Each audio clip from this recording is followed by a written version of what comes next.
नमस्कार मित्रों, आप सभी लोगों का एक बार फिर से मेरे यूट्यूब चैनल में हार्दिक स्वागत है। और बसंत पंचमी की आप सभी लोगों को ढेर सारी शुभकामनाएं हैं मेरी तरफ से। और आशा करते हैं सभी लोग मस्त होंगे और बसंत पंचमी के त्यौहार को आप लोगों ने बड़े हर्ष और उल्लास के साथ मनाया होगा। तो आज की मेरी जो वीडियो की थीम है, जो वीडियो का कथानक है, वो कुछ इस प्रकार से है कि थोड़ा समीक्षा करने वाली बात है कि रामायण में माता जानकी, माता सीता जो थी, उनको सतियों में एक सती माना गया है। ठीक है। तो रावण जो है माता सीता को उठा के ले जाते हैं, तो क्या वो उनके सतीत्व के प्रभाव से जल करके भस्म नहीं हो जाते? तो फिर ऐसा क्या है कि वो जो है उनके प्रभाव से बच गए? कैसे वो जो है माता जानकी का हरण कर पाए? तो ये क्वेश्चन मेरा आप लोगों से है। आप मुझे बताएंगे कि ऐसा कैसे हुआ, और यदि अगर आप जानना चाहेंगे तो आप कमेंट करेंगे। मैं ये कहानी आपको सुनाऊंगा कि ऐसा क्यों हुआ। कहानी तो नहीं कह सकते, लेकिन इस प्रसंग को आपको बताऊंगा कि ये उसके पीछे रीज़न था कि इसलिए जो है वो नहीं जला। अब बात आती है, कुछ लोगों का कहना ये है, और पौराणिक जो संस्कृतियाँ हैं, जो देवी देवताओं में गीत गाए जाते हैं, उसमें जो है सीता माता को काली का अवतार बताया जाता है और कहा जाता है कि सीता माता के प्रभाव से ही रावण के कुल का विनाश हुआ। तो क्या किसी युद्ध में, रामायण के युद्ध में क्या माता सीता ने युद्ध लड़ा? क्या आप इस चीज़ से वाकिफ़ हैं? यदि नहीं है तो चलिए मैं आपको सुनाता हूँ। रामायण की कहानी जब अंततः रावण मारा जाता है, और रावण के मरने के बाद विभीषण को राज्य दिया जाता है, और विभीषण को राज्य देने के बाद जो है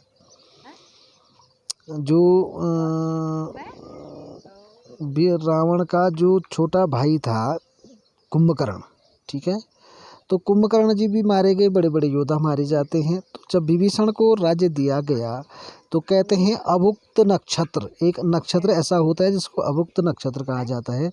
उसमें जो बच्चा पैदा होता है उसे वो एक प्रकार का मूल होता है ना, मूल नक्षत्र, अभुक्त मूल नक्षत्र में जिसमें जो बच्चा पैदा होता है तो वो अपने माता पिता को खा जाता है, ऐसा जो है माना जाता है।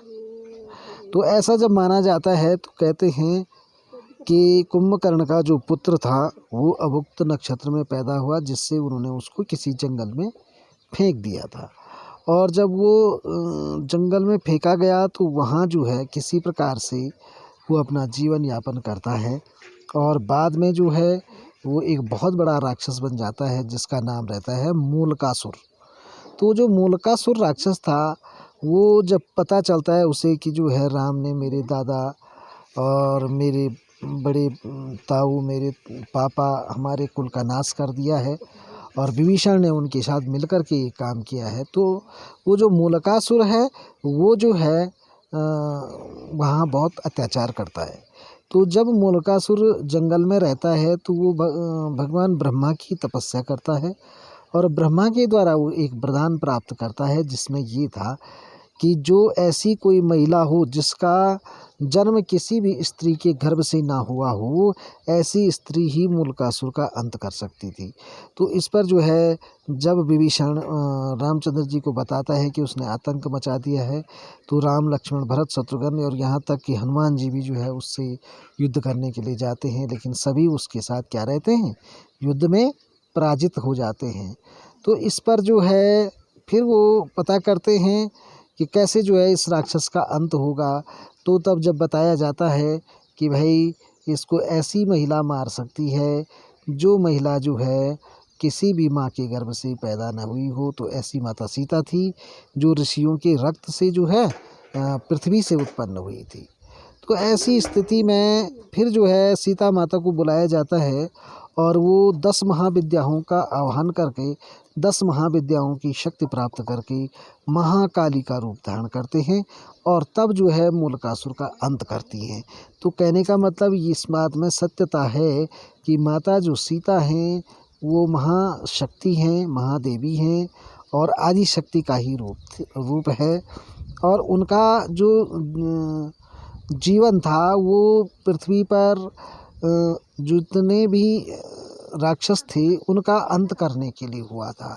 तो ये जो है ये कथा है, ये कहानी है कि वास्तव में माता जो सीता हैं वो जो है शक्ति का अवतार है, 10 महाविद्याओं का एक रूप है। ठीक है, तो आपको ये कहानी कैसी लगी, इसमें कितनी बातें आपने सुनी हैं और कितनी नहीं सुनी थी, तो कमेंट करें। और आगे जो है आपके लिए जो है मैं फिर एक अंक निकालूंगा, उसमें आगे ये कहानी बताएंगे कि कैसे रावण उससे बचा है। ये कहानी आपको मैं अगली वीडियो में सुनाऊंगा। तो चलिए मिलते हैं अगली वीडियो में, तब तक के लिए जय माता दी और बसंत पंचमी की एक बार फिर से ढेर सारी शुभकामनाएं।